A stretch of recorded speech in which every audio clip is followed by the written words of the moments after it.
जब आप इतने अधिक ब्लेटेंट रिलीजियस मार्कर्स पहनकर आते हैं स्कूल में, और खास तौर से जहां एक कम्युनल कॉन्फ्रंटेशन का इंडिया में मतलब 100 सालों का एक इतिहास रहा हो, तो वहां पे ये भी बहुत ऑब्वियस हो गया कि दोनों बच्चे थे, मतलब दोनों ग्रुप ऑफ स्टूडेंट्स, वो भी आमने सामने आ गए। एक जगह काफी कन्फ्रंटेशन भी हुआ। इनफैक्ट हर्षा नाम के एक हिंदू युवक की हत्या हुई है इस केस में। छोटा सा इतिहास है, ऑफ कोर्स मैंने अपनी बुक में इसको 4 चैप्टर्स में इलेबोरेट किया है। उसमें बहुत जल्दी उसमें अलकायदा, आईसिस जैसी ऑर्गेनाइजेशन भी कूद गई। उन्होंने ये भी कहा कि अगर इनको रोका जाएगा तो हिंदुओं का नाम लेकर इन ऑर्गेनाइजेशंस ने कहा कि फिर हम जिहाद भी करेंगे। ऐसा करके ये पूरा एक इश्यू कर्नाटका में डेवलप हुआ। कैंपस फ्रंट ऑफ इंडिया जब ये दिसंबर में इश्यू चल रहा था, तब ऑलरेडी एनआईए यानी नेशनल इन्वेस्टिगेटिव एजेंसी उसकी पेरेंट ऑर्गेनाइजेशन यानी पॉपुलर फ्रंट ऑफ इंडिया को बैन करने के लिए कई बार गवर्नमेंट से अपील कर चुकी थी।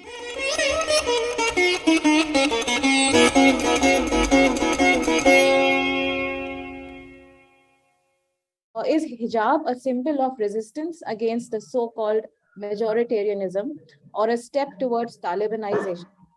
Is it assertion of religious identity or the subjugation of women in the guise of freedom? So before you choose a side in this debate, you must know the full facts and arguments. And through this book, The Hijab Debate, Subjugation Sold as Freedom, one gets a short but comprehensive guide. Our speaker today, Swati Goyal Sharma ji. Swati Goyal Sharma has a decade-long career in journalism, starting with Times of India and Hindustan Times. She is currently senior editor with Swaraj. Her reporting on forced religious conversions and cow smuggling is distinguished. She has helped victims in rehabilitation through her NGO Seva Nyay Utthan and also runs the popular Gems of Bollywood account. Swati ji, I would move on to you to please give us a background of this book. What came to your mind? How did you collect the facts? And what eye-opening facts did you find when you started writing this book? Thank you so much, Sangam Talks, for this event.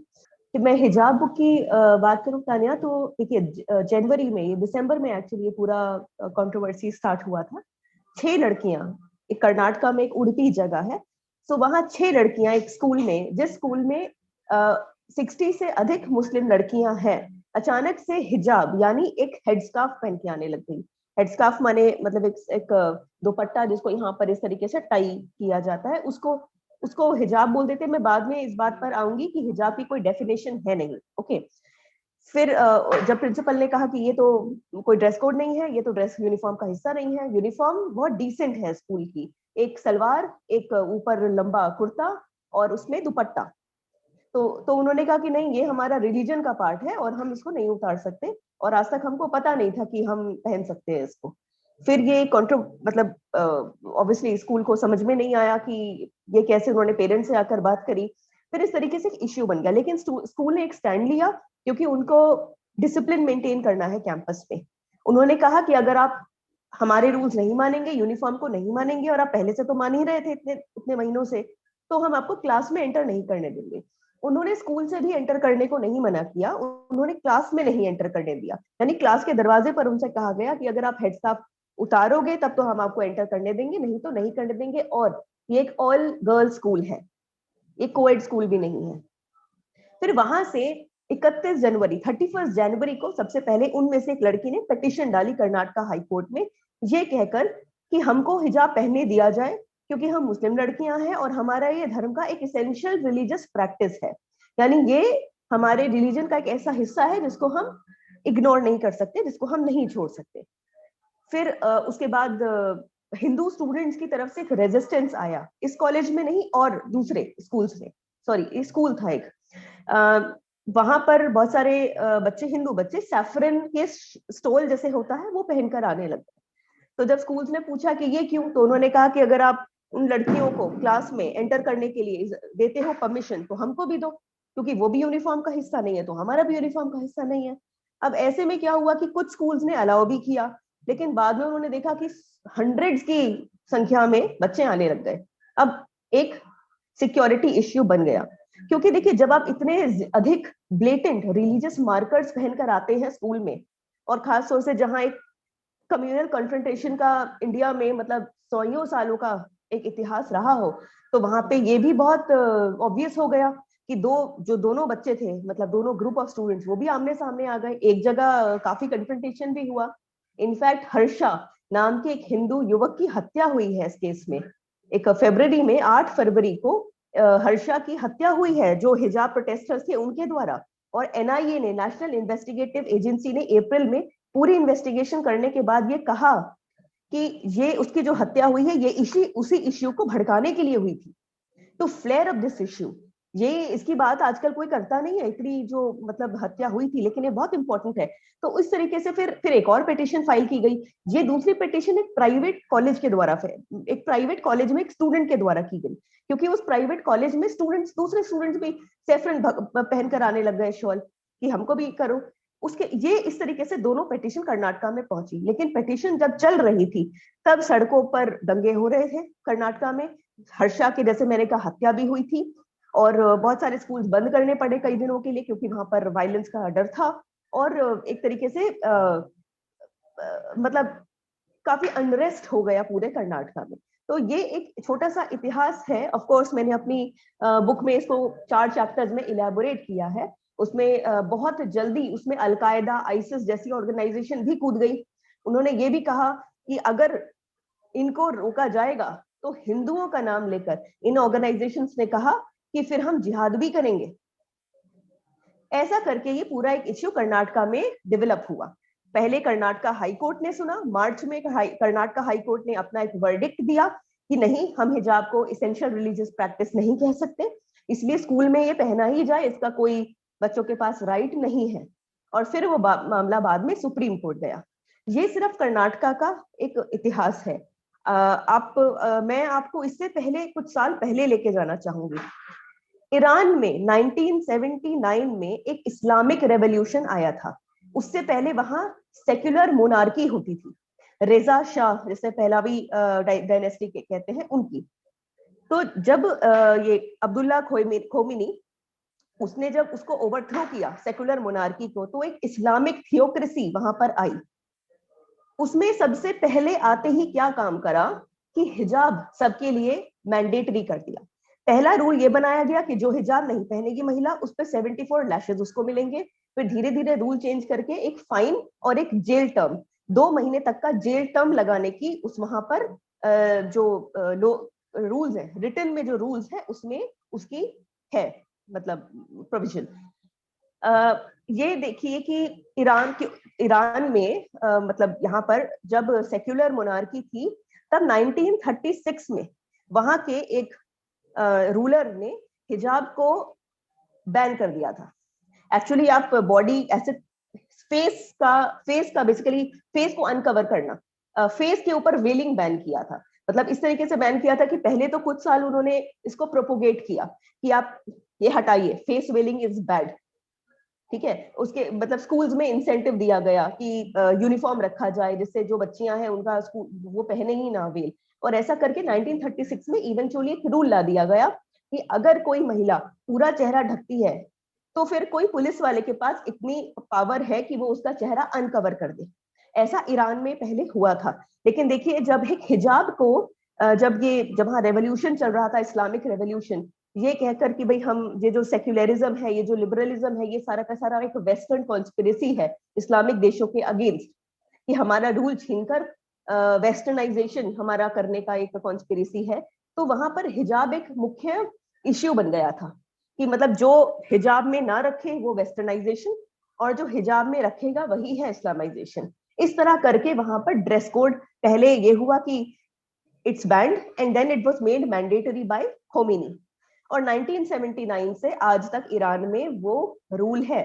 हाँ, उसमें face covering का relaxation हो गया था कि मतलब अब hair आपको कवर करने हैं, क्योंकि धीरे धीरे लिबरल मतलब थोड़ा थोड़ा तो चेंज हुआ। पहले तो लोग फेस भी कवर करते थे, लेकिन बाद में फेस अनकवर करने लग गए। But you have to wear like a loose fitting cloak and you have to cover your hair and head and shoulders all the time, and if you do not do that, वहां पर rules बहुत strict है। वहां पर moral police होती है। मतलब moral police एक मेटाफोरिकल टर्म नहीं है यहाँ पर, वहां पर एक 7,000 कॉप्स की एक फोर्स है जो कि वैन्स वगैरह लेकर खड़ी रहती है जगह जगह और वहां देखती है लोगों को, और अगर उन्हें वो पसंद नहीं आते तो वहां जाते हैं, उनसे उन्हें पकड़ लेती है, फिर पुलिस स्टेशन लाकर उनको कभी काउंसिल किया जाता है, कभी थोड़ा पीटा भी जाता होगा और उनपे फाइन किया जाता है। जो रिसेंटली इश्यू हुआ है महसा अमीनी का ईरान में, वो इश्यू क्या है? वो यही है कि वो लड़की ईरान के किसी मतलब तेहरान की नहीं थी, वो किसी और शहर की तेहरान घूमने आई हुई थी। तो वहां पर ऐसे किसी मॉरल पुलिस ने उससे कहा कि जो आपने हिजाब जिस तरह पहना हुआ है वो हमारे रूल्स के अगेंस्ट है, यानी लूज फिट, मुझे नहीं पता क्या पहना था एग्जैक्टली, लेकिन हो सकता है कुछ बाल दिख रहे हो। इस बात पे वो पकड़ के उसको ले गए पुलिस स्टेशन। तो पुलिस स्टेशन के बाद वो सीधा गई हॉस्पिटल, और हॉस्पिटल में फिर वो कभी जी नहीं, शी डाइड। तो पुलिस अपने डिफेंस में कह रही है कि नहीं वो she died out of an illness, लेकिन पुलिस और एक्टिविस्ट लगातार कह रहे हैं कि it was no illness, you beat her up, हमने देखा है आपको पीटते हुए। ये ईरान की कहानी है। और इतना सब कुछ होने के बाद अब इंडिया में जो हम ये देखते हैं कि जो अभी कंट्रोवर्सी बन रही है वो उसका सीधा सीधा रिलेशनशिप है। इसमें एक बहुत अहम मेंशन फ्रांस का भी होना चाहिए, क्योंकि 79 में अगर ईरान में इस्लामिक रेवोल्यूशन आया था और हिजाब मैंडेटरी हो गया था, तो फ्रांस में 1989 में एग्जैक्टली सेम इशू हुआ था जो आज इंडिया में देखने को मिल रहा है। वहां भी स्कूल की कुछ लड़कियों ने ये कहना शुरू कर दिया था कि हमको हिजाब पहनना है because we are crazy about our religion and we can not leave hijab. उनका भी ये पहले तो हेडस्कार्फ से ही शुरू हुआ था। अजीब सा जो है ना, you get to see that a 16-year-old normal school girl ये जो है कोर्ट तक पहुंच जाती है, हाई कोर्ट तक, सुप्रीम कोर्ट तक। इसके पीछे जो कहानी आपने अनफोल्ड करी है, it's very shocking in the book. Can you tell us कि ये कैसे हुआ कि एक मतलब स्कूल में कुछ होता है तो रफा दफा कर देते, प्रिंसिपल डांट पीट के घर चले जाते हैं। ये कैसे हुआ कि वायरल हो गया और फिर इसको सपोर्ट भी मिलने लग गया, and then it goes to the court also, which is I mean it is unbelievable for a school child. देखिए, PIL पब्लिक इंटरेस्ट लिटिगेशन कोई भी फाइल कर सकता है। ऐसे ही इन तीनों लड़कियों ने भी किया, क्योंकि वो नाबालिग थी तो किसी के केस में उसके बड़े भाई ने फाइल किया, जैसे कि पहली पिटीशन में हुआ। दूसरे केस में बालिग थी लड़कियां तो उन्होंने खुद से फाइल किया। PIL कोई भी एक्सेप्ट कर सकता है। इसमें देखने वाली बात यह है कि एक बहुत ही लोकल इश्यू, स्कूल का इश्यू था, मतलब वो प्रिंसिपल स्कूल, ये इश्यूज अक्सर ऐसे ही सॉल्व किए जाते हैं, लेकिन उसको सीधा कोर्ट तक पहुंचाने का एक जनरल हमको पता चलता है कि उनको इतना अपने अपने स्कूल से निकाले जाने का या स्कूल में जो हॉस्टिलिटी फेस करनी पड़ेगी उसका शायद इतना डर नहीं था, क्योंकि ये कम्युनिटी ड्रिवन एफर्ट था। बहुत ही जल्दी, इसका थोड़ा सा बैकग्राउंड भी पता होना जरूरी है तानिया। जो सबसे पहला स्कूल का मैंने अभी बात किया था, उडुपी स्कूल, जहां से ये हेडस्कार्फ शुरू हुआ था, वहां पर कुछ ही 2-3 महीने पहले कैंपस फ्रंट ऑफ इंडिया का एंट्री हुआ था। वो कैसे हुआ था? क्योंकि कुछ मुस्लिम लड़कियां ने ABVP यानी जो RSS की जो स्टूडेंट विंग कही जाती है, उसके किसी प्रोटेस्ट में पार्टिसिपेट किया था, और वो एक प्रोटेस्ट एक जनरल स्टूडेंट इश्यू के ऊपर था। लेकिन उस बात को लेकर कैंपस फ्रंट ऑफ इंडिया वाले वहां से लड़कियों से मिले और उन्होंने कहा कि ABVP के आप प्रोटेस्ट में नहीं जा सकते हो। अब वो आपके आपके रिलीजन के और आपके उस आइडियोलॉजी के खिलाफ है।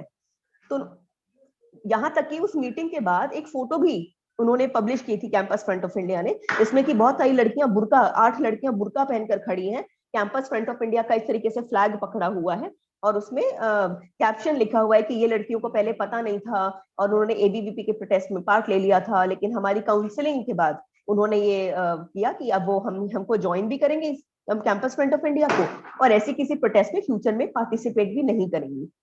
कैंपस फ्रंट ऑफ इंडिया जब ये दिसंबर में इश्यू चल रहा था, तब ऑलरेडी NIA यानी नेशनल इन्वेस्टिगेटिव एजेंसी उसकी पेरेंट ऑर्गेनाइजेशन यानी पॉपुलर फ्रंट ऑफ इंडिया को बैन करने के लिए कई बार गवर्नमेंट से अपील कर चुकी थी कि ये लोग रेडिकल जिहादी ऑर्गेनाइजेशन है, ये एक्सट्रीमिस्ट ऑर्गेनाइजेशन है, इनको बैन किया जाए।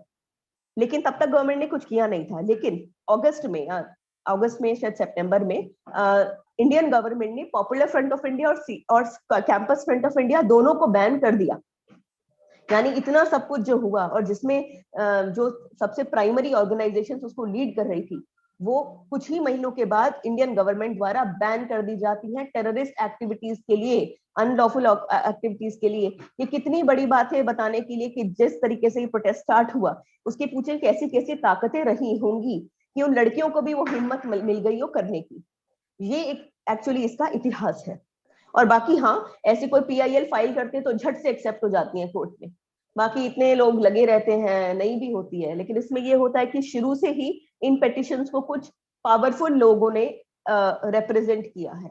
आई mean some very prominent lawyers have represented these petitioners. आपने बोला कि हिजाब का जो है कोई डेफिनेशन नहीं है इस्लाम में या कुरान में, तो ये किस बेसिस पे जो है ये आंदोलन चल रहा है और बाकी जगह इस्लामिक कंट्रीज में इसको इम्पोज भी किया जाता है? व्हाट इज द बेसिस और द लॉजिक बिहाइंड इट जब उसका कोई डेफिनेशन नहीं है? जी, Tania and everybody like listening to me, आप मुझे बताइए कि आपने हिजाब शब्द पहली बार कब सुना? क्या इंडिया में जितने सालों से पर्दा तो है, मतलब ऐसा नहीं कि महिलाएं वेल मतलब बुर्का पहनती रही हैं, लेकिन हिजाब शब्द यहाँ पर आया कब?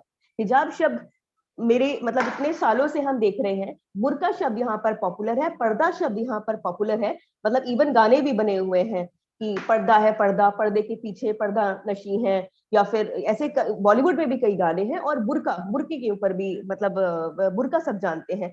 हिजाब शब्द एक बहुत ही नया टर्म है जो इस हेडस्कार्फ, मतलब ये कहकर कि हिजाब मतलब हेडस्कार्फ, ये कहां से आया?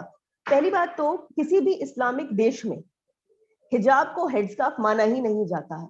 ईरान में जब हिजाब कंपलसरी हुआ तो उन्होंने हेडस्कार्फ नहीं कहा, it was a cloak plus a cloth that covers your hair and thing. इसका एक थोड़ा सा आपको बड़ा शॉकिंग इतिहास बताती हूँ। दरअसल क्या है कि इतने, जैसे मैंने कहा कि इंडिया में शुरू से ही जो ऑर्थोडॉक्स सोसाइटीज में मुस्लिम महिलाएं पहनती रही हैं वो पूरा बुर्का है, इजंट इट? कुछ जगह पर जहां पर इतना ऑर्थोडॉक्सी नहीं है वहां पर एक चादर टाइप की वो लेती रही थी जिसको पर्दा ही कह देते थे। वो बेसिकली ऐसा होता था कि काले रंग का कपड़ा है, उसको ऐसे डाला और ऐसे अपनी पूरी उसमें पहन लिया। तो जो हेडस्कार्फ वाला जो स्टाइल है ये एक बहुत ही रीसेंट स्टाइल है। और जब मैंने अपनी बुक के लिए रिसर्च किया तो मैंने पाया कि इजिप्ट में जो एक रेडिकल मूवमेंट चला था, मुस्लिम ब्रदरहुड, वो वहां से निकल कर आया था। तो हुआ क्या कि देखिए बहुत सारे जब ये इस्लामिक रेवोल्यूशन से पहले, जैसे इस्लामिक रिसर्जेंस कहा जाता है, उससे पहले काफी इस्लामिक देश सेकुलर मोनार्कीज ही थे, जिसमें कि मैंने ईरान का भी नाम लिया, इवन इजिप्ट भी था। तो वहां पे जब इस्लामिक रिसर्जेंट की मूवमेंट चलती थी तो वहां पर देखिए वेलिंग पहले बहुत कम हो चुकी थी। मतलब जिस हिसाब से पहले महिलाएं पर्दा करती थी वो मतलब एक तरीके से एक लोअर स्ट्रेटा ऑफ सोसाइटी तक सीमित हो गया था, ठीक है। फिर तो जब शहरों में इस्लामिक रिसर्जेंट की मूवमेंट आई तो फिर उन्होंने एक हेडस्कार्फ उनको दिया गया, वहां से पॉपुलराइज हो गया, क्योंकि अचानक से बुर्का पहनना एक रिग्रेसिव लगता, लेकिन एक हेडस्कार्फ पहनना ये कहकर कि भाई बाल और हेयर छुपाने होते हैं, वो थोड़ा सा मॉडर्न लुकिंग था।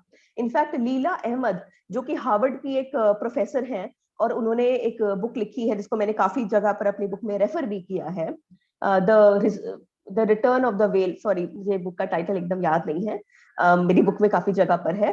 तो उन्होंने लिखा है कि it was a very modern looking hijab, very modern looking headscarf that came into vogue with the Muslim Brotherhood movement. ये exactly वही स्टाइल था जो बाद में अमेरिका में ट्विन टावर्स के डिमोलिशन के बाद वहां पर पॉपुलराइज हुआ। दरअसल पहले तो इजिप्ट में हुआ, उसके बाद अमेरिका में जैसे ट्विन टावर अटैक के बाद हुआ क्या कि वहां पर मुस्लिम ऑर्गेनाइजेशंस ने काफी एलिज करना शुरू किया कि बहुत इस्लामोफोबिया हो गया है, कि मतलब हमारी हर सिंबल को, हर आइडेंटिटी मार्कर को एक टेररिस्ट बोलकर देखा जाता है। ये अमेरिका में मतलब हम सब जानते हैं, इस पे काफी मूवीज वगैरह भी बनी हुई है, इस पे काफी लिखा भी गया है कि किस तरीके से मतलब एक इस्लामोफोबिया यानी बस एक मुस्लिम नाम, अरेबिक नाम का डर ही वहां पर बहुत लोगों में हो गया था। तो उसके प्रोटेस्ट में महिलाओं ने वहां पर इस तरीके से कैंपसेस में हिजाब पहनना शुरू किया था, यानी हेडस्कार्फ पहनना शुरू किया था। और वो हेडस्कार्फ मतलब उसके बाद एक बांग्लादेश की एक लड़की है, वो भी अमेरिका किसी कैंपस में पढ़ती थी, तो उसने वर्ल्ड हिजाब डे को कॉइन किया कि we will also have a world hijab day to normalise hijab so that nobody feel scared of hijab. And what was this hijab? As I said, it was a headscarf, जो कि मुस्लिम brotherhood movement से popularise हुआ था और बाद में American कॉम्पसेस में normalise हुआ था. तो इंडिया में जो आजकल हम देख रहे हैं प्रोटेस्ट में, वो एग्जैक्टली वही हेडस्कार्फ है. क्योंकि क्या होता है कि आज देखिए, कुछ भी हो, हम है तो अभी 21st सेंचुरी में, काफी मॉडर्न सोसाइटी है. ऐसे में बुर्का नॉर्मलाइज करना इतना आसान है नहीं. मतलब how do you sell a burqa to women in cities, right? तो वही वाला मॉडल अपनाया जा रहा है कि हेडस्कार्फ किया जा रहा है. ठीक है कि नहीं? मतलब बुर्का की तो हम बात नहीं कर रहे, हम तो सिर्फ हेडस्कार्फ की बात कर रहे हैं, which is very harmless, which is just a scarf. Scarf क्या कहता है तुमको? मतलब पूरे हियरिंग में हमने देखा कि सारे जो कोर्ट जज को कह रहे हैं वो कि भाई हिजाब आप अलाउ करें, वो क्या बोल रहे हैं? It milord, it just a headscarf, you know, your honour, it just a headscarf. As if. लेकिन मेरा प्रश्न यहाँ पर ये है कि हिजाब हेडस्कार्फ है, ऐसा कहाँ लिखा है? अगर आप कुरानिक आयतों में जाएंगे, वर्सेस में जाएंगे, तो वहां पे तो कहीं नहीं लिखा कि हिजाब का मतलब हेडस्कार्फ होता है. अब यहाँ मैं आपको 3 वर्सेस के बारे में बताती हूँ जो पिटिशनर्स ने साइट किया है कोर्ट में कि भाई ये कुरान में लिखा हुआ है, इसलिए हमको फॉलो करना है. तो देखिए, 3 वर्सेस हमेशा बताई जाती हैं कि कुरान में ये वर्सेस हैं जिनके वजह से ये माननीय है, हमें मैंडेटरी है कि हम ये पहने. पहली वर्ड्स में खिमर का वर्ड यूज किया गया है, और वो ऐसे यूज किया गया है कि बाल और शोल्डर ढकने के लिए. ठीक है, वहां पर वर्ड मैंने क्या बोला? खिमर. 24.31 वर्स है. उसके बाद एक दूसरी वर्स है जिसमें कि कहा गया है कि सब महिलाएं एक मतलब पुरुषों और महिलाओं के बीच में हिजाब रहे. वहां एक हिजाब का मेंशन है. हिजाब एक अरेबिक वर्ड है और उसका मतलब होता है कर्टन, यानी पार्टीशन. तो वहां पर देखिए, जैसे वहां पे भी हिजाब का मतलब हेडस्कार्फ नहीं है, ठीक है, और वहां पे क्या है? कर्टन या पार्टीशन, जैसे 2 लोगों के बीच में पार्टीशन होता है.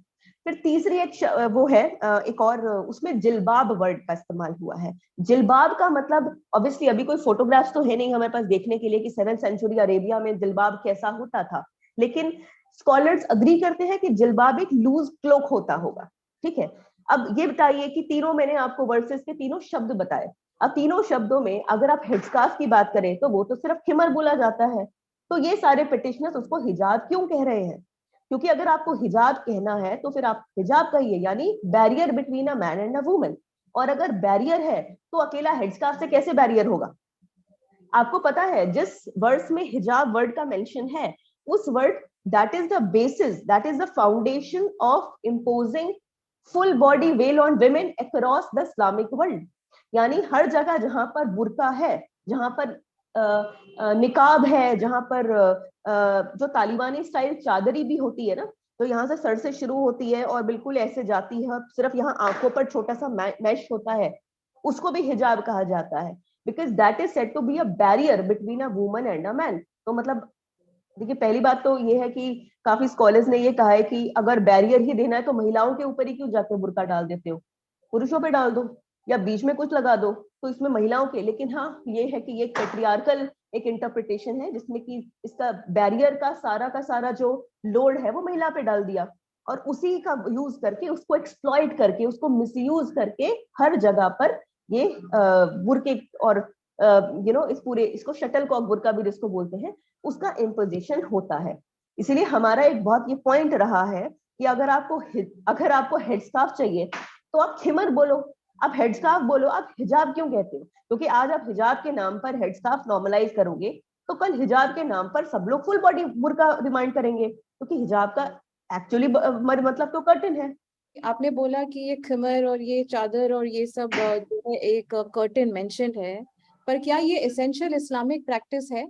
जिस तरह से ये इसको पोर्ट्रे कर रहे हैं कि it's very essential to our religion, is it essential whatever this clothing or that you mentioned? देखिए तानिया, हर कोई ये अग्री करता है, और मैं, I am no expert, nobody can be an expert as such on any book, but ये तो सभी मानते हैं कि इस्लाम में अगर रिलीजियस प्रैक्टिसेस हैं तो वो 5 हैं. यानी अभी मुझे एकदम हो सकता है ना याद हो, लेकिन एक ज़कात, एक प्रेयर, एक शहादा की मतलब affirmation in one God, and 2 और हैं, मुझे याद नहीं रहती. लेकिन इस तरीके से 5 जो भी मतलब एसेंशियल प्रैक्टिसेस हैं, उसमें तो कोई हिजाब का नाम नहीं आता है. सब आपने अग्री अपने करते हैं. एक हज, में लिखा है profession of faith Shahada, prayer, सलात, आम, जक़ात, फास्टिंग, शौम, पिलग्रिमेज, Yes. हज, ये 5 Yes. एसेंशियल। ये 5 है बिल्कुल। लेकिन इनमें कोई हिजाब का मेंशन तो नहीं है। इसका मतलब ये है कि अगर ये इसेंशियल 5 प्रैक्टिसेस मानी गई हैं और सब इस पे अग्री करते हैं कि यही 5 इसेंशियल प्रैक्टिसेस हैं, तो फिर हिजाब कहाँ से आ गया? और अगर आप ये कहते हो कि नहीं, फिर एक आर्गुमेंट कोर्ट में दिया गया, अब्दुल दार ऐसे कुछ नाम था उस लॉयर का, उन्होंने कहा कि नहीं, every verse in Quran and Hadith is essential religious practice. कि भाई हमको 5 हमारी नहीं होती, जितनी भी वर्सेस हैं चाहे वो हजारों में हो, वो सारी की सारी हमारी इसेंशियल रिलीजियस प्रैक्टिसेस है। हदीस हजारों में है, ओके, एंड कुरान की खुद की आयतें इतनी सारी हैं, 6000 वर्सेस हैं, तो कहते हैं सब हमारे ऊपर माननीय है। तो देखिए ये तो मतलब हम इसको इस आर्गुमेंट को बस्ट करने बैठे तो सबसे पहले तो उन जज से, वो जो लॉयर थे, इनसे ही पूछा गया। इन लॉयर ने मूंछ रखा हुआ था और दाढ़ी नहीं रखी हुई है, तो इनसे पूछे कि भाई एक वर्ष में तो ये भी लिखा गया है कि ये लुक मेंटेन नहीं करना है, और ये बैठकर उन्होंने तो टोपी भी नहीं पहनी हुई थी, वो तो बिल्कुल मॉडर्न लुकिंग ड्रेस में थे, जैसे कोट पहन के आते हैं, क्योंकि क्यों क्योंकि और जो क्योंकि जज कोर्ट थी, में वो जो ड्रेस कोड है।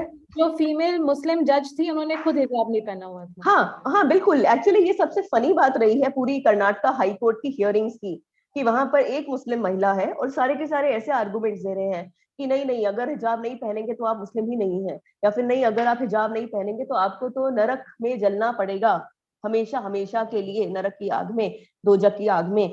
ऐसे ऐसे आर्गुमेंट दिए जा रहे हैं उस मुस्लिम महिला के सामने बैठे हुए, जिसने की एक शायद साड़ी पहनी हुई है, और मुझे याद नहीं क्या ड्रेस है, लेकिन शी वाज नॉट वेयरिंग हिजाब एंड शी वाज लुकिंग। देखिए क्योंकि कोर्ट के काफी स्ट्रिक्ट ड्रेस कोड्स होते हैं, ये I mean it's hilarious, but the court that just said कि स्कूल्स में बच्चियों को की चॉइस है कि वो क्या पहने, कोर्ट अपने लॉयर्स तक को, जो एडल्ट्स हैं, उनको अलाउ नहीं करता है कि क्या पहने।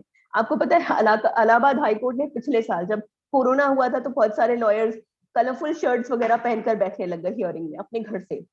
एक लॉयर ने तो मतलब शर्ट नहीं पहनी हुई थी, ऐसे भी बैठे हुए थे, तो कोर्ट ने एकदम झाड़ लगाई और कहा कि नहीं, you have to follow the dress code, and the dress code is that white shirt for males and white sari for women.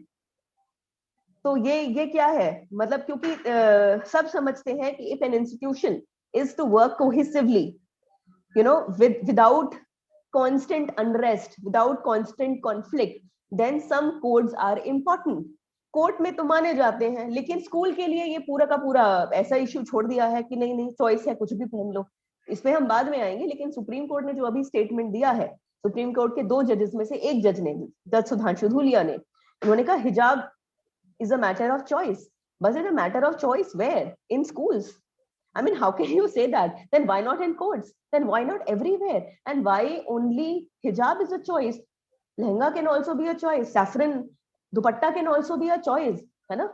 Not wearing clothes can also be a choice. I mean, anything can be a choice. तो उस तरीके से हमसे कोई भी claim करेगा कि नहीं ये मैं इसलिए पहनना चाहता हूँ क्योंकि हमारी एसेंशियल रिलीजियस प्रैक्टिसेस है, तो मेरे उनसे ये प्रश्न रहेंगे कि क्या सब एसेंशियल प्रैक्टिसेस है, और अगर सारी वर्ड्स एसेंशियल प्रैक्टिसेस है, तो फिर जो वर्ड्स ये कहती हैं कि पॉलिथिस्ट जहां मिले उनको मारो, आइडोलेटर्स जहां मिले उनको मारो, क्या वो भी एसेंशियल रिलीजियस प्रैक्टिस है? हो सकता है आप कल कोर्ट में पहुंच जाओ ये कहकर कि मेरे को हत्या का मर्डर केस मत लगाइए, क्योंकि मैं तो एसेंशियल रिलीजियस प्रैक्टिस पूरा कर रहा हूँ अपना। उसमें तो ये भी लिखा हुआ है कि एक महिला की टेस्टिमनी दो महिलाओं की टेस्टिमनी एक पुरुष की टेस्टिमनी के बराबर होती है, पर हमारा कोर्ट तो नहीं मानता, हमारा सेक्युलर डेमोक्रेसी तो ये नहीं मानती, तो कल क्या क्या क्या ये भी माननीय हो जाएगा? तो ये सबसे बेकार आर्गुमेंट है, बहुत ही खराब आर्गुमेंट है कि सारी वर्सेस माननीय है। और दूसरा उनसे प्रश्न ये है कि अगर सभी माननीय है, तो फिर आप क्यों नहीं फॉलो करते हो? जो लोग ये आर्गुमेंट दे रहे हैं उनके जीवन में तो ऐसा कुछ भी देखने को फॉलो नहीं होता है, लेकिन they are basically using hijab, the issue of hijab, I feel, to bring in the same revolution that was seen in Iran. Why not? I mean, I have plenty of reasons to believe that.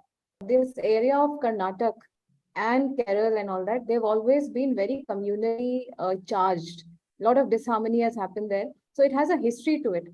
Could you delve a little bit into the history as to why we see such a bad state there? मेरा हाँ एक पूरा book में एक chapter है the disturbing communal history of coastal Karnataka. मैं कर्नाटका मुझे बहुत ज्यादा नहीं पता है वहाँ के बारे में, like I am from UP, I live in Delhi and I am more familiar with the north states. But जब मैंने पढ़ा तो मैंने बहुत सारी चीजें ऐसी पाई कि जो ये हिजाब का इशू कर्नाटका से स्टार्ट हुआ है उसका भी एक तरीके से एक रीजन है। देखिए Kerala for a long time has been a hotbed of rise of these communal organizations like Popular Front of India का जो वो कहाँ से शुरू हुआ? केरला से। उसकी अलाइड ऑर्गेनाइजेशंस यानी CFI ऑब्वियसली केरला से। तो वहां से स्टार्ट होकर और कर्नाटका का जो कोस्टल एरिया है वहां पे भी कई सालों से यहाँ पर प्रॉब्लम है। जैसे वहां पर भटकल ब्रदर्स की आपने बात सुनी होगी, वहां पर मतलब एक टेररिस्ट का काफी मॉड्यूल पकड़ा गया था, इंडियन मुजाहिदीन के फ्रंट थे वो कर्नाटका के कोस्टल एरिया से ही निकला था। तो साउथ में जो रेडिकलाइजेशन है उसके बारे में मेरी पत्रिका यानी स्वराज जो कि एक्चुअली कर्नाटका बेस्ड ही है वो भी काफी लिखते रहे हैं। मैं आप सबसे अपील भी करूंगी कि मतलब उन आर्टिकल्स को पढ़िए, क्योंकि अक्सर हम मतलब as in being from north, I mostly read about what's happening here, and there's some language barrier also, but what's happening there is alarming. देखिए आईसिस में जितने इंडिया से लोग गए हैं लड़ने आईसिस के लिए, यानी आईसिस का क्या है उद्देश्य? टू स्टैब्लिश इस्लामिक स्टेट, ठीक है? तो उसके लिए सबसे ज्यादा लोग तो वहीं से ही गए हैं, मतलब almost everybody is from that area, south का केरला एरिया। और आपको पता है लगभग सभी एक ही कम्युनिटी से भी निकले हैं, जो मप्पिला मुस्लिम्स उनको बोलते हैं, मोपला मुस्लिम्स। और मोपला का तो इतिहास सब जानते हैं। मोपला राइट जब हुए थे तो मतलब ये जो 1920s में वो खिलाफत मूवमेंट के मतलब खिलाफत क्या था? दरअसल वो खिलाफत नहीं है, वो खलीफत है। यानी ओटोमन एम्पायर जब कोलैप्स हुआ था और खलीफा जो वहां का लास्ट था, जब उसका मतलब वो ही reduce to be a khalifa, a caliph, तब वो एक मतलब ब्रिटेन के खिलाफ मुस्लिम्स ने पूरे दुनिया में जिहाद किया था कि हम इनको हटाएंगे, क्योंकि इनकी वजह से हमारा वो चीज खत्म हुआ है। अंबेडकर ने, बाबा साहब अंबेडकर ने अपनी बुक पाकिस्तान और पार्टीशन ऑफ इंडिया में मोपला राइट्स के बारे में जो लिखा है वो कम्युनिस्ट नैरेटिव से बिल्कुल भिन्न है। कम्युनिस्ट नैरेटिव ने उसको एक ऐसा रंग दे दिया कि ये तो एक पीजेंट अपराइजिंग था, किसानों का आंदोलन जिसे कहते हैं, इतना मतलब इतना। और बाबा साहब ने जो लिखा है जो कि वो इतना भिन्न है उससे कि आप शॉक्ड रह जाते हैं। उन्होंने तो साफ लिखा है कि ये जिहादी अपराइजिंग थी। और उन्होंने पूरा लिखा है कि जो उसके लीडर्स थे खिलाफत मूवमेंट के, जिन्होंने मोपला के दौरान, वो उनका मतलब स्टेटेड एम था to establish Islamic state in India. तो इस तरीके से ये सब हुआ था। तो कोस्टल कर्नाटका का इतिहास मतलब अगेन मैंने बुक में अधिक लिखा हुआ है, आप प्लीज पढ़ सकते हैं। But when I was researching I was also quite surprised that the level of radicalization in Kerala and coastal Karnataka might be is actually very disturbing. और इसीलिए शायद ये हिजाब इश्यू भी वहां से जिस तरीके से राइज हुआ है। और तो मतलब वी शुडंट बी सरप्राइज्ड। ये जो भी वहाँ पे कम्युनल हार्मनी चार्ज जो एटमॉस्फेयर रहा है इतने सालों से, इतने दशकों से, इसमें पॉलिटिकल जो है सपोर्ट इनको कितना मिलता है? What is the political slugfest that you see there? क्या मैंने इसके बारे में भी बात किया है तानिया बुक में। देखिए क्या है कि ओके आई वुड मतलब मैंने okay I have written everything in the book, but I wouldn't like to मतलब ये एक कॉमन सेंटिमेंट है कि the successive Congress governments have fuelled this radicalisation for votes. जैसे टीपू सुल्तान की एनिवर्सरी, इसका कौन लाया कॉन्सेप्ट? कांग्रेस गवर्नमेंट। इसी तरीके से टीपू सुल्तान के ऊपर एक स्टैंप भी रिलीज किया था। तो टीपू सुल्तान का ऐसा है कि ये जो जिन्होंने रिसर्च करा है वो बहुत स्ट्रांगली मानते हैं इस बात को कि उसके रूल के अंडर हिंदूज का तो संहार ही हुआ है और एज एन जेनोसाइड हुआ है और बहुत ओप्रेस करके रखा गया है, because he also had this aim of establishing rule of Islam, right. और देखिए आजकल हम ऐसे करते हैं कि उस वक्त तो ये बहुत प्राउडली होता था। मतलब ये एक बड़ी थोड़ी फनी भी बात है कि आज कम्युनिस्ट बैठकर इस बात को नकारते हैं कि नहीं नहीं, उनका तो बहुत ही सेक्युलर टाइप के वो राजा थे, बहुत ही कम्युनल हार्मनी को विश्वास, उनके अपने राइटिंग्स में, उनके अपने जो कोर्ट दरबारी लिखते थे, उनके अपने टाइम पे जो भी लिखा गया है वो तो कहीं से सेक्युलर, वो तो बहुत प्राइड लेते थे इस बात में कि हमने इतने मंदिर तोड़े हैं, इतने लोगों को मारा है, इतने लोगों को कन्वर्ट कराया है, सारा सारा यही रहा है। तो इस तरीके से वहां पर रहा है। और अभी जैसे बीजेपी आई है तो ये एक बड़ा इजी बहाना हो गया है कि देखिए बीजेपी के अंडर हो रहा है, ये बीजेपी करवा रही है, ये बीजेपी हिंदू मुस्लिम करा रही है। लेकिन क्या बीजेपी ने कहा था कि हिजाब इशू राइज करो? क्या बीजेपी ने कहा था? और जब बीजेपी आई तो उन्होंने टीपू सुल्तान की एनिवर्सरी को रोक लगा दी। और इसलिए नहीं रोक पर, और रोक इसलिए लगाई क्योंकि बहुत लोगों का प्रोटेस्ट कर रहे थे, बहुत सारे लोग उसे नहीं पसंद करते थे, मतलब there was already a lot of protest against it. BJP merely saw the public sentiment and did it, उस तरीके से। हम एक्चुअली तानिया थोड़ी सी ना आर्गुमेंट्स पर भी बात कर सकते हैं, जैसे हिजाब के, कि कुछ इस पूरी डिबेट में अगर जैसे मतलब ये कैसे हुआ क्या हुआ, लेकिन यहाँ पर मुझे सबसे प्रॉब्लम जो दिखाई देता है वो है कि बहुत सारे कुतर्क मार्केट में है इस वक्त, मतलब सोशल मीडिया पर, इवन कोर्ट में बहुत सारे कुतर्क, जैसे अगर बिंदी लगा सकते हैं तो हिजाब क्यों नहीं पहन सकते, है ना? या फिर अगर मतलब ओके बहुत सारे बुक्स में है, मुझे एकदम से याद नहीं आ रहा, मैंने लेकिन तो आप ये भी सुना देखेंगे। है कि अगर जनेयू देखिए पहन सकते हैं, जनेयू पहन सकते हैं तो हम हिजाब भी पहन सकते हैं, ये भी मैंने सुना है। हाँ बिल्कुल, मतलब देखिए इसमें फिर वही वाली बात है कि मतलब मैंने सारे आर्गुमेंट्स को हमने बस्ट किया है, लेकिन मैं बिंदी पे थोड़ा सा आ जाती हूँ कि मतलब बिंदी, मतलब आपको पता है, आपको जब फ्रांस स्कूल में 1989 में ये विवाद पूरा हुआ था, तो फ्रांस तो एक सेकुलर देश था उस वक्त और अभी भी है। तो वहां पर जब उन लड़कियों ने हिजाब के ऊपर, हेडस्कार्फ के ऊपर डिमांड करना शुरू किया, तो वहां के प्रिंसिपल ने एक बहुत इंटरेस्टिंग बात किया था। उन्होंने कहा कि नहीं हम नहीं अलाउ करेंगे।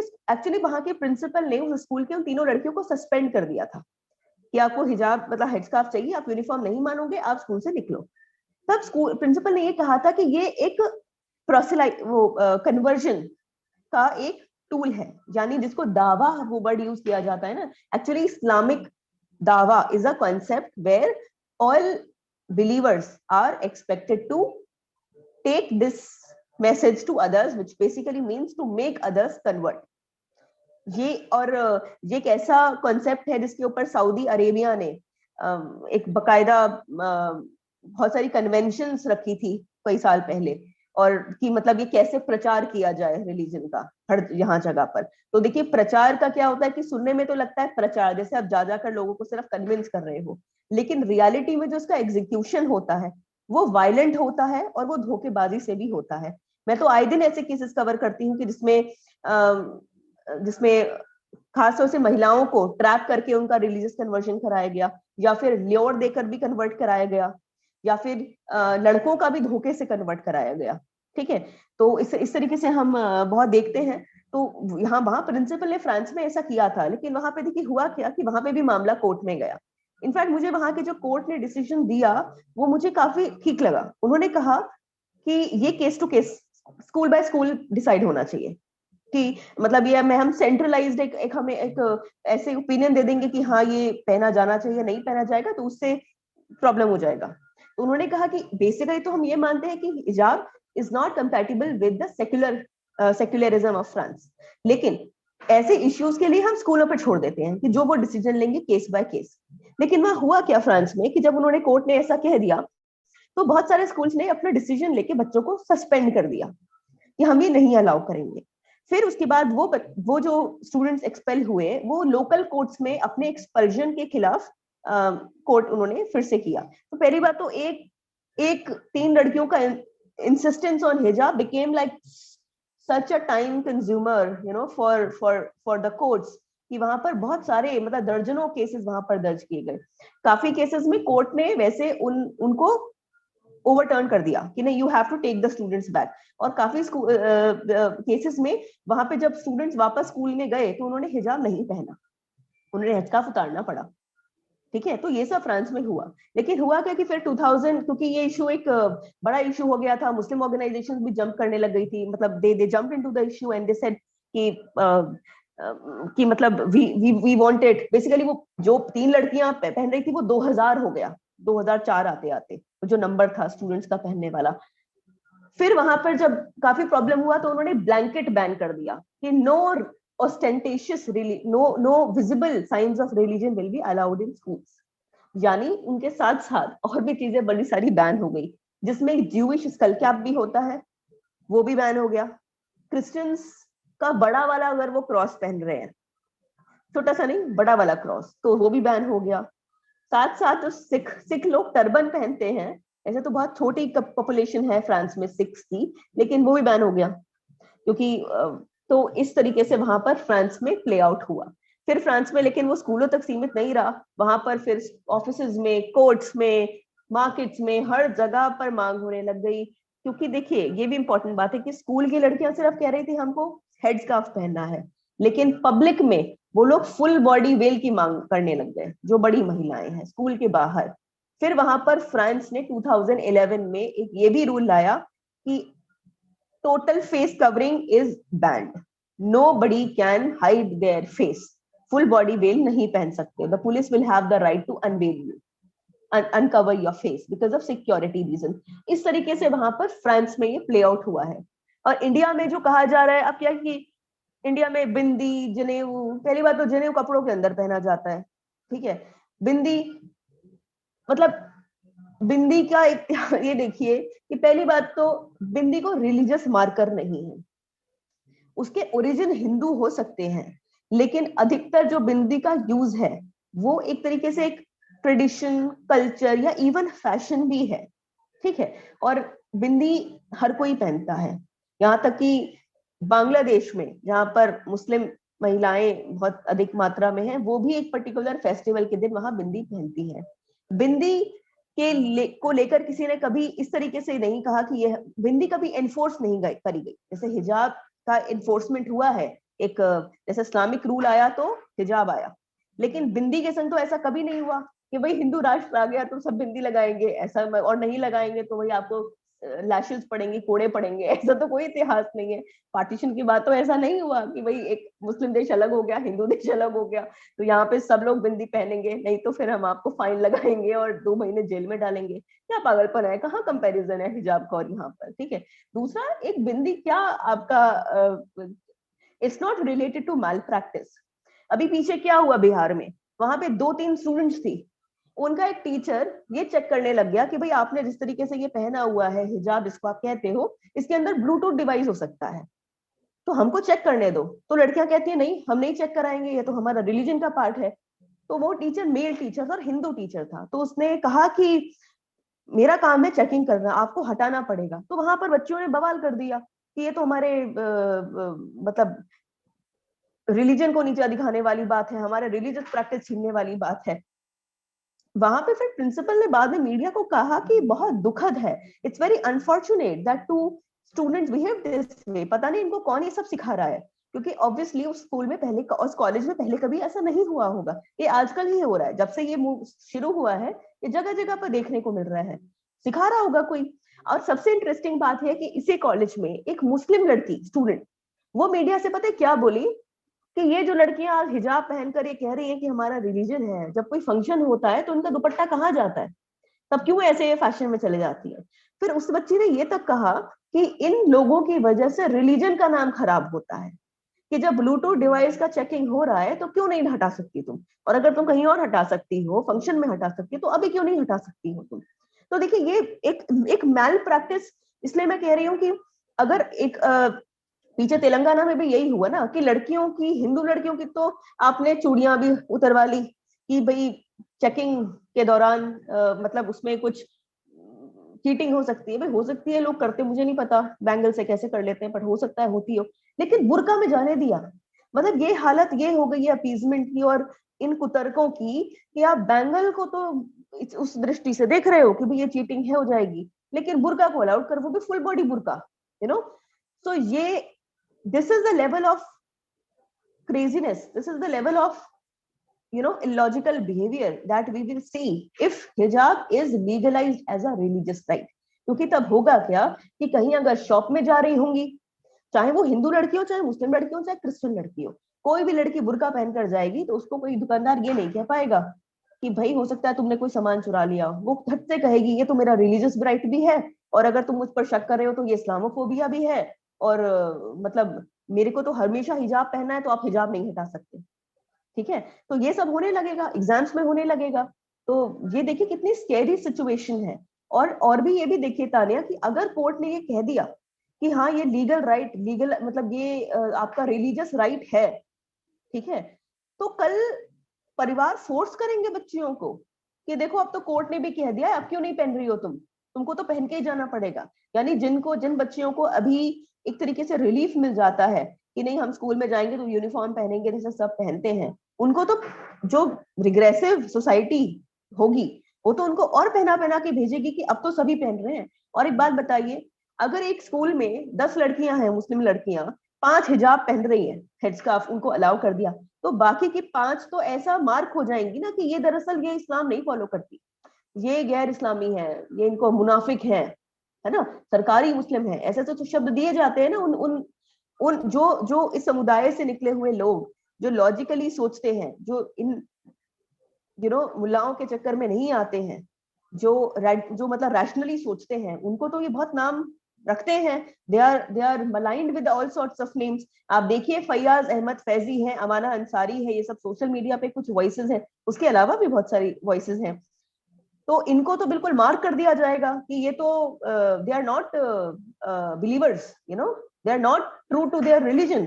तो ये हम मतलब I as a dispassionate observer, you as a dispassionate observer, क्योंकि हमारी डायरेक्ट स्टेक इस तरीके से शायद ना भी हो, लेकिन we can see what will be the fate of all Muslim women, all students जो हो रहा है। और देखिए अभी ये सब इश्यू चल रहा है, कितने लोगों को पता है, बहुत सारे लोगों को पता भी नहीं होगा। अगर आप छोटे शहरों में जाएं जहां पे लोग न्यूज वगैरह कंज्यूम भी नहीं करते, उन लड़कियों को तो पता भी नहीं होगा कि ऐसा कोई कोर्ट में मामला चल रहा है, लेकिन उनका इम्पैक्ट उनके ऊपर डायरेक्टली होगा। ये मतलब मुझे इस बारे में चिंता है, और इसीलिए सारे फैक्ट्स गैदर करके मैंने ये बुक लिखी थी। और एक एक कुतर्क का हमने इसमें आंसर किया है कि अगर आप कभी स्ट्रीट में बातें करते हैं तो उन सबको आप कटाक्ष कीजिए, बताइए, क्योंकि ये चीजें ऐसे ही होंगी, क्योंकि अगर हमने कुछ भी नहीं किया तो ये लीगलाइज हो जाएगा, और लीगलाइज होने के कॉन्सिक्वेंसेस बहुत हैं। इशू इज दैट आपने बहुत सुंदर आर्टिकल लिखा है। आई वुड रिक्वेस्ट एवरीबडी कि स्वराज.com पे स्वराज मैगजीन है जहाँ पे स्वाति जी सीनियर एडिटर है, she writes beautiful articles there related to all these issues. You have written this article about काफिर हेटिंग ओरिजिन ऑफ पर्दा, मतलब ये जो ओरिजिन हुआ है पर्दा करने का मुसलमान लेडीज का, ये काफिरों से बचने के लिए या काफिरों के हेट से उत्पन्न हुआ है। तो इसके ऊपर can you elaborate a bit Swati? जी तानिया, मैं थोड़ा सा बताऊंगी इसके ऊपर। दरअसल एक तो पहले एक वर्ड्स बताती हूँ, 3359। ऑब्वियसली वो वर्ड्स मैं उसके ऊपर नहीं जाऊंगी कि वो वर्ड्स में इंटेंशन क्या थी जिन्होंने वो वर्ड्स रिवील की है। मैं सिर्फ उनके ऊपर बात करूंगी, उनके ऊपर कमेंट करूंगी जिन्होंने उनको इंटरप्रेट किया है। ओके, क्योंकि हम नहीं जानते कि 1400 साल पहले जिसने व्यक्ति ने कुछ कहा उसने क्या कहा, we have no proof of it, but we can only comment on the interpreters. 3359 में जिसमें जिल्बाब शब्द का मतलब यूज है, उसमें दरअसल एक बात है कि आप जिल्बाब पहने जिससे कि आप पता चल जाए लोगों को कि आप मुसलमान हैं, और जो छेड़खानी करने वाले हैं वो आपको ना छेड़े। तो 7th सेंचुरी अरेबिया में एक तर्रूद, मुझे एग्जैक्टली प्रोनाउंस करना नहीं आता, कोई अरेबिक में उसका हो सकता है प्रोनाउंसिएशन कुछ और हो, एक कॉन्सेप्ट था जिसमें कि लड़की कोई महिला चल रही होती थी सड़क पे तो बहुत सारे आदमी उसको घेरते थे और उससे सेक्स डिमांड करते थे। तो ये एक मतलब ये वहां रहा है, एक एक इविल कह लीजिए सोसाइटी का वहां पे था। तो ये एक वर्ड्स में साफ साफ कहा गया है कि आप ये पहने जिससे कि उनको पता चल जाए कि आप उन्हीं के धर्म की हैं और वो आपको ना छेड़े। इसका मतलब ये है कि पहले ही ये, अगर हम आज भी उस वाली वर्ड्स को यूज करते हैं तो एक तरीके से मार्कर बन जाता है इस बात का कि जो पहन रही है उनको मत छेड़ो और जो नहीं पहन रही है उनको मोलेस्ट करने के लिए वो रेडी है। ये सिर्फ मैं नहीं कह रही हूँ। देखिए, निजाम पाशा एक सुप्रीम कोर्ट में उन्होंने रिप्रेजेंट किया था ये हिजाब वाला मामला, ठीक है, केस। उन्होंने एक ट्वीट किया था, Holi Quran 33.59 explains why Muslim women should wear a hijab so that they can be recognized as Muslim and not be harassed. This hijab is meant to tell people that she is a strong woman with a strong community standing behind her. So tread with caution. ये कितना problematic है। ये lawyer जिसने petitioners को represent किया है supreme court ने, वो भी उसको उसी तरीके से इंटरप्रेट कर रहा है कि आप इसलिए पहने जिससे कि आप डिस्टिंग्विश्ड हो जाएं और बचे रहें। इसका मतलब ये है कि any call for hijab should be seen as a call to have a religious marker between those women and other women, and other women are free for all, other women are available for molestations and rapes and whatever, right? तो ये तो पहली बात बहुत problematic है। ये मैं उसकी बात कर रही हूँ, इंटरप्रिटेशन ऑफ वर्ड्स। और मैंने इस लॉयर का स्पेसिफिकली ट्वीट इसलिए दिया है कि अगर ऐसा पढ़ा लिखा आदमी, अगर ऐसा एलीट, एक तरीके से क्रीम समाज के क्रीम सेक्शन का आदमी अगर इस तरीके से सोच रहा है, तो हम अज्यूम कर सकते हैं कि अधिकतर को यही पता होगा उसका, ठीक है। उसके अलावा जब मैंने बुक रिसर्च किया तो मुझे ये पता चला कि एक ऑथर ने इस तरह लिखा था कि तैमूर लंग जो है, वो इंडिया, उसने पालकी का कॉन्सेप्ट इंट्रोड्यूस किया था इंडिया में। कि जो देखिए, शुरू में जो हिजाब का जो कॉन्सेप्ट था इंडिया में, क्योंकि वो उन मुस्लिम महिलाओं के लिए था जो इन्वेडर्स मतलब उनकी वाइफ्स थी, जो मतलब इंडिजिनस जो कम्युनिटी है उनमें नहीं। कन्वर्जन जो हुए थे उनकी बात नहीं कर रहे हम। We are not talking about converts from Hindu caste and religion, okay? We're talking about women who accompanied, who were from their families, जो आए थे बाहर से। तो वहां पे वहीं तक पहले लिमिटेड था एक पर्दा, ठीक है। उनके पूरे बड़े बड़े जनाना हुआ करते थे वहां पर, और वहां पे कोई नहीं आ सकता था, यहाँ तक कि वहां पुरुषों का आना अलाउड नहीं था, इसलिए किन्नर वहां पे होते थे, ठीक है। सो पालकी का इसीलिए कि पालकी में रहेगी तो किसी, उसने लिखा है कि किसी आइडलेटर की नजर नहीं पड़ेगी इसके ऊपर। तो मतलब उस महिला को आइडलेटर्स, यानी एक काफिर हेट्रेड है ना यहाँ पर, कि जो मतलब मूर्ति पूजा करता है, उसकी आंखों से बचाने के लिए हम ये पालकी का इस्तेमाल करेंगे। और बड़ी हंसी आती है कि आजकल ये डोली, पालकी, ये सब हमारे फिल्मों में इस तरीके से इतना पॉपुलराइज ऐसे किया जा रहा है जैसे मतलब, लेकिन इसका रूट ये है, इसका रूट्स ये है, ठीक है। उसके अलावा भी एक क्लोथिंग के ऊपर बहुत सारे फतवे हैं, ठीक है, कि मतलब फतवाज ऑन व्हाट टू वेयर। तो इस्लाम में इस तरीके से कोई, इनकी किताबों में ऐसा तो नहीं है कि भाई क्या पहने क्या ना पहने, लेकिन ये बहुत जगह पर है कि वो ना पहने जो काफिर पहनते हैं। और ये दारुल उलूम की वेबसाइट पे जाइए, उनके जो वेबसाइट है उसमें फतवास का सेक्शन है। और एक्चुअली मेरी बुक में चले जाइए, क्योंकि मैंने बुक में कम से कम 20 के करीब वहां पर फतवे कोट किए हुए हैं और लिंक देकर बकायदा। तो वहां पर लोग जैसे अगर प्रश्न पूछ रहे हैं कि अगर कुर्ता पहन रहे हैं यहाँ पे लोग, तो क्या हम पहन ले? तो उसका आंसर क्या है? नहीं, जो काफिर की ड्रेस है वो मत पहनिए, उसके उल्टा कुछ पहनिए। यहाँ तक कि ऐसे ऐसे फतवे हैं कि अगर काफिर लोग अपने शर्ट का बटन या फिर कुर्ते का बटन अगर लेफ्ट की तरफ रखते हैं तो आप उल्टी तरफ से सिए। मैं ये नहीं कहती कि सब लोग इनको मानते हैं, लेकिन रिलीजियस डिक्टेट जो ये पॉपुलर सेमिनरीज हैं ये इसी तरीके की ही देती हैं। तो हम ये क्यों ना माने कि जो क्लोथिंग मतलब, और हाँ, हिजाब का सब कहते हैं कि नहीं हिजाब पहनो हिजाब पहनो। तो एक तरीके से जैसे मैंने कहा, क्लोथिंग के ऊपर ऐसे फतवे हैं जो क्लियर काफिर हेट से इंस्पायर्ड है। और दूसरा, मैंने अभी जैसे पालकी के बारे में बताया वो, और ऐसे ऐसे इंस्टेंसेस हैं औरंगजेब के जमाने के। एक ऑथर था मनुची, इटालियन था वो, यहाँ औरंगजेब के साथ भी उसने मतलब काम किया था। तो उसने 3 वॉल्यूम ऑफ बुक्स लिखा है, मैंने उसको काफी जगह कोट किया है अपनी बुक में।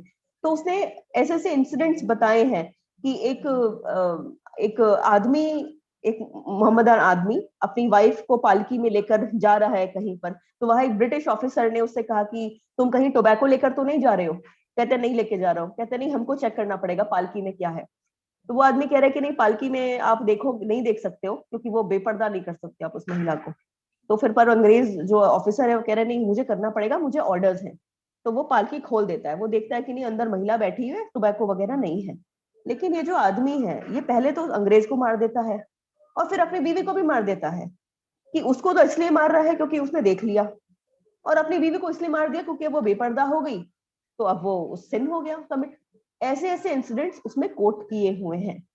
ये मतलब ये कोई फिक्शन नहीं है, उसने जो देखा है वही लिखा है। तो ये सब उसकी हिस्ट्री रही है इन सब चीजों की। और अगर आप उसमें और जाएंगे तो ऑब्वियसली आपको और भी डिटेल्स मिलेंगी। Thank you so much, Swati ji. And I've dropped links in the chat box for Swati ji's book. It's a very important book for record keeping, for your own self to keep referring back to. And उसमें bibliography में और index में बहुत सारे links हैं, जिससे you can keep clicking and you can keep going back and reading. There's a lot of material there for real cases, real facts, real stats. So please click on the link for the book. It's about 101 rupees, 101 रुपए का है, not very costly also, very economical. And just think that you are giving to a very good cause, which Swati ji and Sanjeev Nevar ji are doing for the society. Swati ji, my question to you now to end the hijab one is that क्या repercussions आप देखते हैं judiciary, जैसे आपने भी बोला कि ये फटाफट जो है बड़े बड़े वकील आ जाते हैं इनको डिफेंड करने द पर्टिकुलर कम्युनिटी को, और ये जो है जुडिशरी भी इनके प्रति सिंपैथेटिक रहती है, and that's what we have seen, I mean all of us have seen it. तो अब ये जो इन्होंने डिसीजन दिया है और ये फास्ट ट्रैक भी हो जाती है, और जैसे अभी दिवाली के क्रैकर्स वाले को उन्होंने बोला हम बाद में सुनेंगे। सो क्या रेपरकशंस आप देखते हैं इस जजमेंट के, और इसका जो है क्योंकि सुप्रीम कोर्ट ने दिया है तो क्या कोई रिव्यू करने का ऑप्शन है, रिव्यू पिटिशन फाइल कर सकते हैं, और मतलब what is the repercussions on society now because of this judgement, and अभी I think there is a bigger bench that is going to hear it, that's what I have heard. या बिल्कुल, जैसा कि आपने कहा कि अभी जैसे सुप्रीम कोर्ट ने स्प्लिट वर्डिक्ट दिया, इसका मतलब ये कि जो दो जजेस बैठे थे, एक ने कर्नाटका हाई कोर्ट के ऑर्डर को वो किया, एंडोर्स किया कि हाँ वो ठीक है, और दूसरे जज ने ये कहा कि नहीं, हिजाब इज अ चॉइस। और मतलब हाँ, मतलब बेसिकली इन इफेक्ट यही कहा। इसका मतलब ये हुआ कि अभी जो कर्नाटका में जो ऑर्डर स्टेट गवर्नमेंट ने पास किया था कि any clothing that leads to unrest will not be allowed, उसका मतलब ये था कि अगर हेड स्कार्फ और सैफरन शॉल जो भी मतलब है वो कुछ भी अलाउ नहीं होगा, यूनिफॉर्म पहन कर आइए, ठीक है। लेकिन अभी जो सुप्रीम कोर्ट का स्प्लिट वर्डिक्ट है, इसका मतलब ये है कि अभी चीफ जस्टिस ऑफ इंडिया एक स्पेशल बेंच करेंगे स्टैब्लिश, और उसमें फिर ये केस फिर से सुना जाएगा। अच्छा, ये देखिए कितनी अजीब सी बात है कि मतलब ये दिसंबर से चला जा रहा है केस, और अब इतनी बार कोर्ट इस पे बैठ चुका है। हमारे देश में कितने केसेस पेंडिंग है, मतलब लोग मर जाते हैं, उनका ये नहीं पता चलता, और वो बेचारे जेल में ही पड़े पड़े मर जाते हैं, उनकी कोर्ट की हियरिंग कभी नहीं आती है। और ऐसे में मतलब ये कितना फ्रिवलेस इश्यू के ऊपर बार बार सीनियर जजेस बैठते हैं, ये कितना दुखद है। जस्ट बिकॉज जस्ट बिकॉज बहुत सारे लोग इसमें कूद पड़ते हैं इसको बैकिंग देने के लिए, और बहुत ऑर्गेनाइजेशंस आ जाती हैं, यहाँ तक कि इंटरनेशनल ऑर्गेनाइजेशन तक उस पर कमेंट करने लगती है ना। जैसे इस केस में कितने लोगों ने कमेंट करा, वहां पर मलाला देखिए, खुद उसलिए गोली मारी गई थी उसको कि तुम स्कूल में क्यों पढ़ती हो, तुम हिजाब पहनकर घर पे क्यों नहीं बैठती। लेकिन नहीं, जब ये वाला इश्यू आया तो बोले कि नहीं, सबको आजादी होनी चाहिए जो भी कुछ करने की। क्या क्या पागलपने वाली बात है। तो ऐसा होगा। रिपरकशन क्या होंगे, मैं आपको शॉर्ट में कुछ रिपरकशन बताती हूँ, और आप सब खुद मंथन कीजिए क्या मैं गलत कह रही हूँ। पहला, अगर कोर्ट कोई भी कल ये कह देता है कि hijab is an essential religious right for women because all verses are essential religious practices, तब तो फिर ये समझ लीजिए कि हर तरीके की वर्स में कुछ भी लिखा होगा वो सारा माननीय हो जाएगा। फिर तो उसमें अगर एक मतलब महिलाओं को पीटने के ऊपर भी वर्सेस हैं, आइडोलेटर्स पॉलिटिक्स के अगेंस्ट हेट के भी वर्सेस हैं, उसमें बहुत सारे वर्सेस हैं, मतलब वो सारे लीगलाइज हो जाएंगे। और फिर कल हम क्या देखेंगे कि ऐसी पिटिशन बहुत सारी फाइल हो रही हैं, लड़के कहेंगे कि हमको कल क्या पहनना है, ये तो सिर्फ पहनने वाली बात है। फिर वो कहेंगे कि 5 बार प्रेयर करने का तो हमारा एसेंशियल रिलीजियस प्रैक्टिस है, तो हर जगह व्यवस्था होनी चाहिए।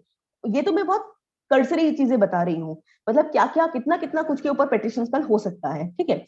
दूसरा, अगर ऐसा होता है तो जो नहीं भी फॉलो करते हैं, जिन्होंने कभी हिजाब पहनने की सोची भी नहीं, वो एक तरीके से मजबूर हो जाएंगे पहनने के लिए, क्योंकि they will be distinguished as Muslims who do not wear hijab despite it being a religious essential religious practice.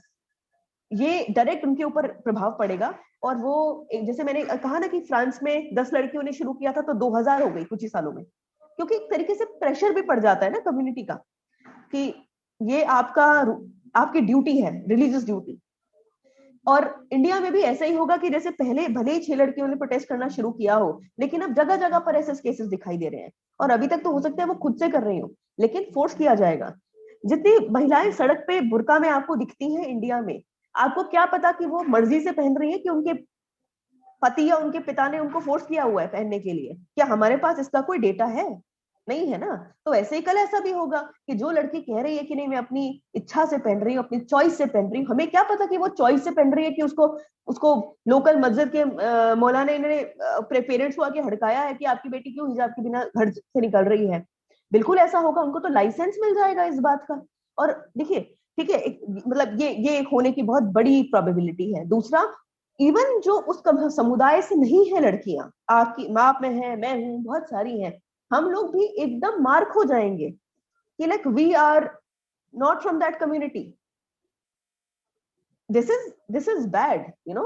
और जैसे मैंने अभी आपको वर्स नंबर 33.59 के बताया, I mean that is like an open call for molestation. It could be, you know, who knows, because even the Supreme Court lawyer is saying so. ये कुछ एक रिपरकशंस हैं। और फिर एक बहुत बड़ी बात ये भी है कि अगर वो अलाउ हो जाता है एज अ चॉइस, तो इसका मतलब ये कि यूनिफॉर्म को तो आप टाटा बाय बाय कर सकते हैं, क्योंकि फिर यूनिफॉर्म का कोई वहां पर हो ही नहीं सकती जहां पर चॉइस आ जाए। क्योंकि चॉइस का मतलब है कि any dress code will not be accepted.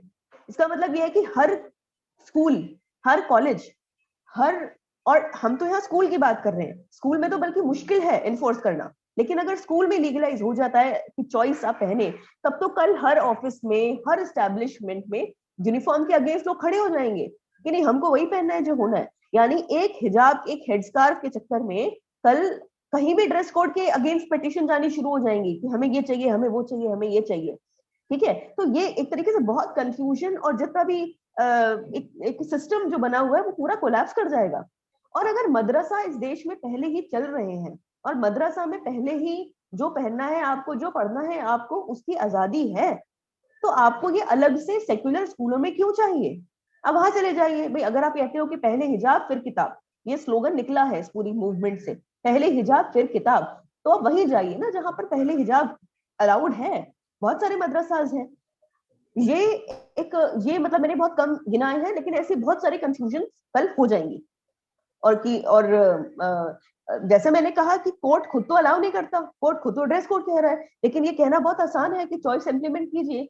एक तरीके से ये कि फिर बच्चे पढ़ेंगे नहीं, यही पिटीशन से फाइल करते रहेंगे, इन्हीं चीजों पे लड़ते रहेंगे कि भाई इसको अलाउ करा है तो मुझे क्यों नहीं करा, उसको ये अलाउ करा है, तुम्हारी किताब में कहाँ लिखा है, हमारी तो किताब में लिखा है, तुम्हारी किताब में कहाँ लिखा है। जब सैफरन शॉल बच्चों ने पहनना शुरू किया, तो आपको पता है फिर एक लॉयर ने, जब एक लॉयर से पूछा गया कि भाई अगर स्कार्फ पहना जा सकता है एज अ चॉइस, तो सैफरन शॉल क्यों नहीं पहना जा सकता? तो उस लॉयर ने कहा कि कहाँ पे किताब में लिखा है कि सैफरन शॉल हिंदुओं को पहनना जरूरी होता है। तो ये क्या मतलब, तो फिर अगर आप ये बात करते हैं तो हिंदुओं की भी टेक्स्ट में बहुत कुछ लिखा हुआ है। अगर आप हिंदू टेक्स्ट में पढ़े, जो कि मैंने बहुत सारे वर्सेस अपनी बुक में भी साइट किए हैं, उसमें तो लिखा हुआ है कि हर हिंदू स्टूडेंट को डंडा लेके स्कूल आना चाहिए, कमंडल लेके आना चाहिए, धोती पहननी चाहिए। क्या ये सब अलाउड हो जाएगा? तो आप इस तरीके से पढ़ाई को एक एक जिसे कहते हैं एक इक्विलिब्रियम, जो मतलब एक है सोसाइटी में, उसको पूरा का पूरा उसे हिला करके सिर्फ कंफ्यूजन, अनरेस्ट और ये सभी कराना चाहते हैं। और इसका आउटकम एक डायरेक्ट होगा वायलेंस।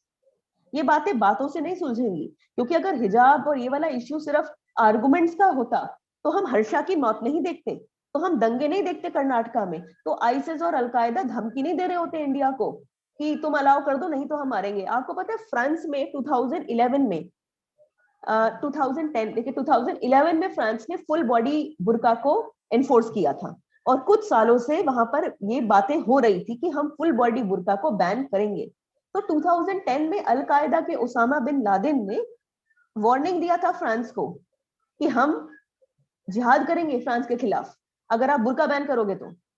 और उसके बाद फ्रांस में आप देखिए कि कितना ज्यादा वायलेंस हुआ भी वहां पर पेरिस टेरर अटैक्स हुए, वहां पर चार्ली हेब्डो मैगजीन के ऑफिस में बॉम्बिंग हुई, वहां पर ये ब्लास्फेमी को लेकर भी बहुत सारी हुई है।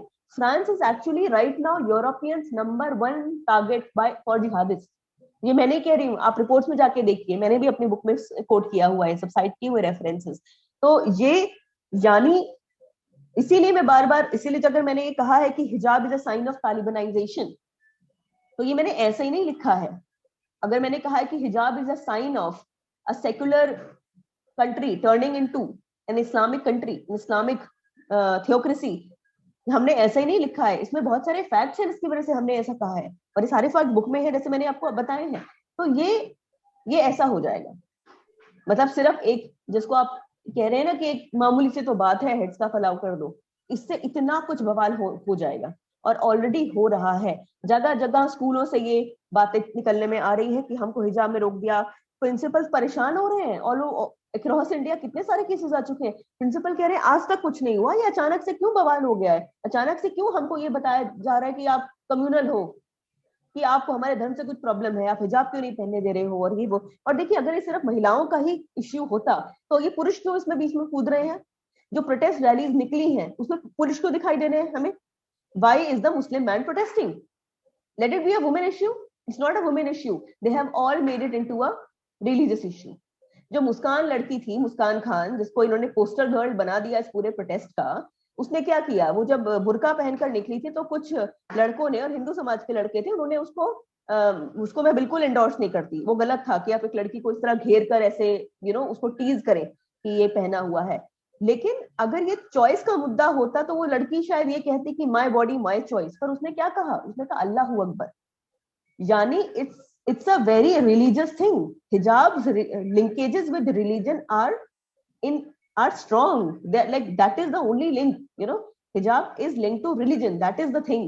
इसका मतलब ये है कि ये एक it has like a lot of social religious repercussions and very anti-women thing, and women are not realizing कि उनको बैठे बिठाए उनके ऊपर ये एनफोर्स किया जाएगा। केरला में जब CFI campus front of India शुरू ही हो रही थी ना, तो उन्होंने वहां पर रयाना खासी, एक मुस्लिम लड़की थी, वो बीटेक करके अपने गांव वापस आई थी, कासरगोड, उसको मुझे प्रोनाउंस करना नहीं आता उस जगह को। वहां पर उसके दरवाजे पर लगा जाते थे वो पोस्टर कि हिजाब पहनो, हिजाब पहनो, ये जीन्स पहनकर क्यों घर से निकलती हो। उसकी कार पे पत्थर मारे थे उन लोगों ने। ये हाल हो गया, ऐसा ही हो जाएगा कल, क्योंकि तब तो उनके हाथ में कोर्ट ऑर्डर आ जाएगा कि देखो कोर्ट ने भी कह दिया कि अलाउ करो, तो क्या कोई लड़की रह पाएगी उसके बिना? ये हो जाएगा। Thank you so much, Swati ji.